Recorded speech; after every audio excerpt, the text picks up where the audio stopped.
this is a pretty jaw-dropping number that should have Republicans pretty nervous. Republicans had a good week because of Michigan. It makes it much harder for Democrats to take the Senate. The polls are shifting. The map is changing. The fight for Congress is on. This is the battlefield. There was a huge win for Republicans because socialism is surging in the Democratic Party, and Michigan became the latest example. Nominating a socialist for your Senate nominee is a big win for Republicans. Abdul al-Sayed's victory gives Republicans a chance at a Senate pickup. It might be the only one that we have a chance for. It made the map a lot harder for Democrats to pick up the Senate. Not impossible, but it may be that gate that is going to prevent the Senate from going off Democrat. This may be a case of Democratic cope, right? I do see it slightly differently. First of all, in terms of the Democratic Civil War, and there is one, okay? Let's not kid ourselves. As much as we've been talking about the Republican side, there is a schism on the Democratic side. Overall, when you look at the primaries that happened this past week, it was something of a draw. Will Lawrence, a Sunrise Movement co-founder, did win one Democratic primary for a House seat, but Wesley Bell, who was backed by AIPAC, of all things, defeated squad-aligned Cori Bush for the second straight cycle. And there was another primary, which was a progressive versus a progressive and a sort of a draw. And so it doesn't look like a hands down run of the slate for progressives. But let's talk about this Senate piece. Mathematically, I agree with you. History says that in purple territory, and Michigan is very much that, a more progressive candidate like El-Sayed will run typically about 1 to 2 points weaker than a more traditional, more center-aligned Democrat. That is the math. That said, the preliminary polling and analysis doesn't necessarily show him doing worse in this Senate race than Haley Stevens would have. So it's not clear to me that either this was a big win for the progressive wing of the party or necessarily that it monumentally hurt Democrats' Senate chances.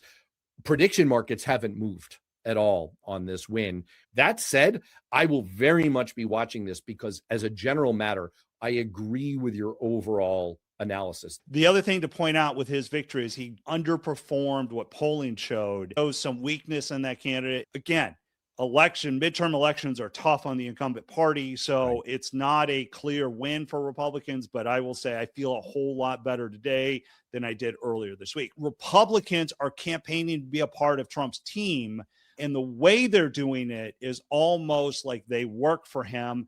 I'm going to show you this ad from growing up on this cattle ranch. I learned one simple rule. When you see bull, clean it up. Washington spending, bull. Open borders, bull. Career politicians, bull. And if you say you're going to help the boss, actually show up. Pretending to support President Trump, bull. Like this old tree, my roots run deep. I'm a 9th generation Floridian. My name is Ben Butler, and I approve this message. Let's send a farmer to Congress. First of all, Trump is not the boss. You're running for an office that is a co-equal branch of government. There was a South Carolina GOP debate to replace Lindsey Graham this week.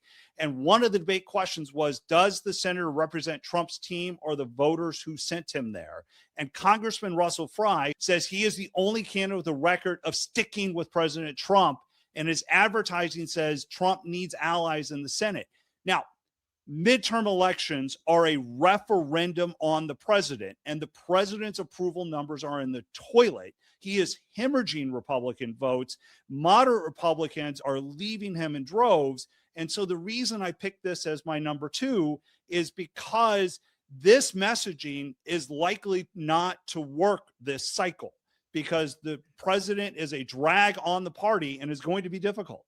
Help us just understand this a little bit better. You write Republican campaign ads. In my experience on the Democratic side, it's the same thing, is what you do with your media advisor is they write ads based on what they're seeing in polling. So when you see something like this that seems perfect for a Republican primary, but is a little tone deaf and not updated to the numbers in the general, what does that tell you? I think the truth is, I think they're misreading polls. If you ask a Republican audience, you're going to see strong Trump support. Most Americans, when they look at their member of Congress, they expect them to do their job. It gives Democrats the golden opportunity just to drive a semi-truck through that messaging. I'll just quickly say that I do see this in politics all the time. Political operatives are human beings who are as fallible as anyone else, maybe more so. And it's not uncommon for people to have not updated their priors, to run the same playbook that they ran in previous cycles or that they ran 6 months ago, to not look at the new data. People have a lag in updating, and sometimes it comes back and bites them. So the DCCC, the House Democrat campaign arm, expanded their target list by 12 seats. So now they've announced they're going to target Republican districts that Trump won comfortably in 2024. It's at least a good messaging. It doesn't mean they're actually going to spend money there, but from a strategist side, you like to see what the other side is projecting. Right now, I think it's just puffing out their chest a little bit to say Republicans are in trouble, but Democrats keep expanding their map, and we keep trying to defend the map, and that creates problems if you're going to try to win a midterm election. I'll just say quickly that mechanically what's going on here is that the DCCC is reserving ad time. It's like making a reservation at a restaurant, except in this case, the restaurant will charge you a little bit less when you make the reservation earlier. So they're reserving the right to spend money in these places. But you don't just do this idly. Sometimes you float it just to sort of send a shot across the opposition's bow. But usually when you're doing it, it's because there's a real possibility that you're going to put some money in there. This is reflective of the fact that Democrats really do see a rising tide of opportunity, the potential for the blue wave to turn into a blue tsunami, and they're putting their money where their mouth is. So, Matt, you mentioned how the scorecard is all shaping up. Let's go deeper into it. What are you seeing?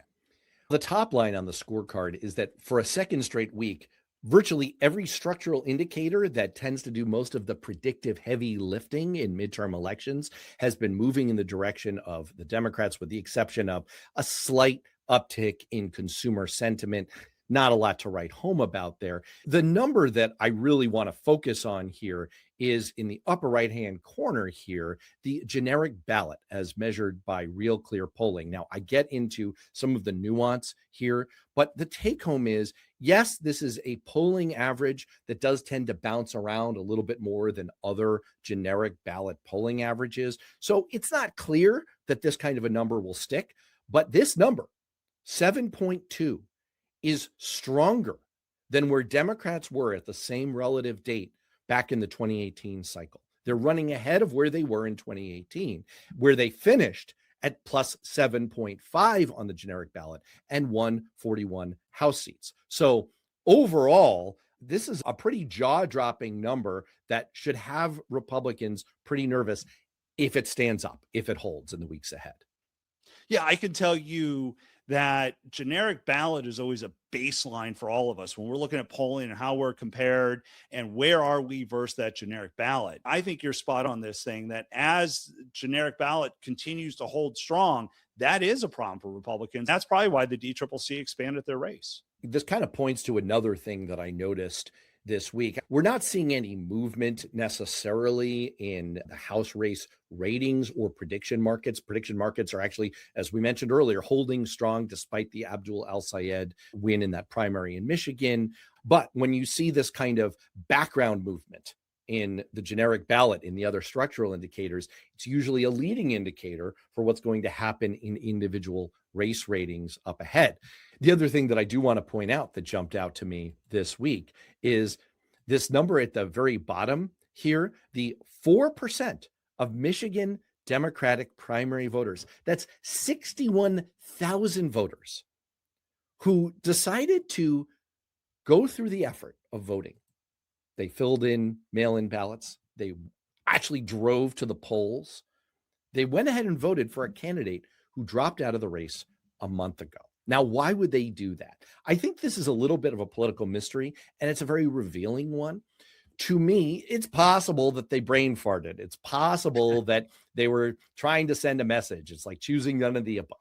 It's possible, but not 61,000 times. The much more likely possibility here is that this reveals what I call the low information voter trap.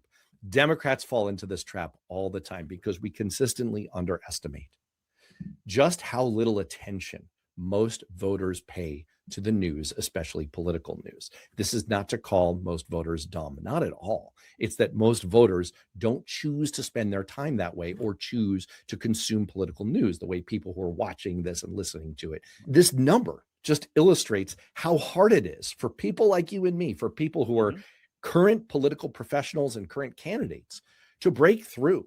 If you can't get across the fact that a candidate is no longer running in the race, if that is widely reported and you're communicating it directly to your supporters, imagine how hard it is to get campaign messages across. And so I found that number fascinating and revealing of a basic truth about American politics. It's why we run so many ads. That's why you get so many text messages, so many pieces of mail, so many digital ads, so many TV ads, because it is so hard to reach that voter. And we just have to bombard you with it. And I hear it every cycle: quit sending me stuff, quit doing this. But we can't, because voters don't pay attention. They have their own lives. It's why there's so much spending. All right, you've looked at all the numbers. You've scrolled through all the data. What's your bottom line this week? At the risk of sounding like a homer, once again, and I'd like to make it more interesting, I'd like to reach a different conclusion. I don't have any alternative than to say that the weekly verdict is this is another week that trended toward the Democrats.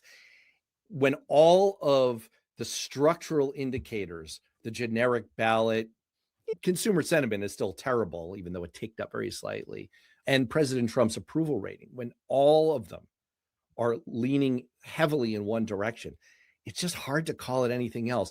I will grant your point about Abdul El-Sayed probably being a weaker candidate in Michigan. On the other hand, we just got a string of polls in Texas from high quality polling outlets, including Fox News, showing James Talarico consistently in the lead. And so it's very hard for me to say anything other than this was another good week for Democrats. What's your reaction? I think Republicans had a good week because of Michigan. From the overall battlefield perspective, it makes it much harder for Democrats to take the Senate. I still am worried about Texas. I think North Carolina is a lost cause. We're not even competing in Georgia. And I think Alaska and Maine are up in the air. I still think Democrats win the Senate, but maybe Republicans can hold on to the Senate with at least holding that seat.